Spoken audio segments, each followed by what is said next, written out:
মহারানী Tulsibati welfare ট্রাস্টের উদ্যোগে শহীদ ভগৎ সিং যুব আবাসে বুধবার এক রক্তদান শিবির অনুষ্ঠিত হয়। রক্তদান শিবিরে উপস্থিত ছিলেন মুখ্যমন্ত্রী ডক্টর মানিক সাহা, পশ্চিম জেলার জেলা শাসক ডক্টর বিশাল কুমার ও মহারানী তুলসীবতী ট্রাস্টের সভাপতি বিপিন দেববর্মা সহ অন্যান্যরা।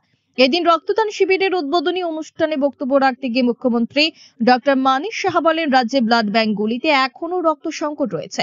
রক্ত সংকট দূর করতে সকলকে রক্তদানে এগিয়ে আসার আহ্বান জানিয়েছেন তিনি।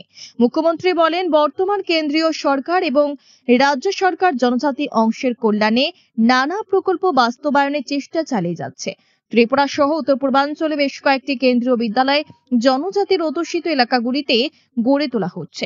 জনজাতি ছেলে মেয়েদের শিক্ষার হার আরো বাড়ানোর প্রতি তিনি বিশেষ গুরুত্ব আরোপ করেন।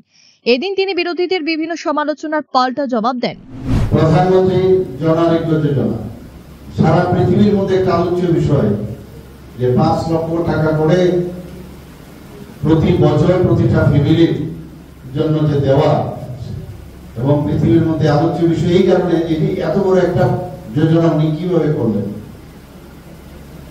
সেই জায়গায় আমরাও প্রধানমন্ত্রীর উনি যে দিশা আমাদের দেখিয়েছেন, যেহেতু একটা ক্রাইটেরিয়া আছে কারা কারা পাবেন, সেই জায়গায় আমরাও মুখ্যমন্ত্রী জন আরোগ্য যোজনায় সেই 5 লাখ টাকা করে সেই যোজনা আমরাও শুরু করেছি এখানে। এবং ত্রিপুরাই একমাত্র দেশ, ত্রিপুরাই একমাত্র রাজ্য এই দেশের মধ্যে বিভিন্ন রাজ্যগুলোর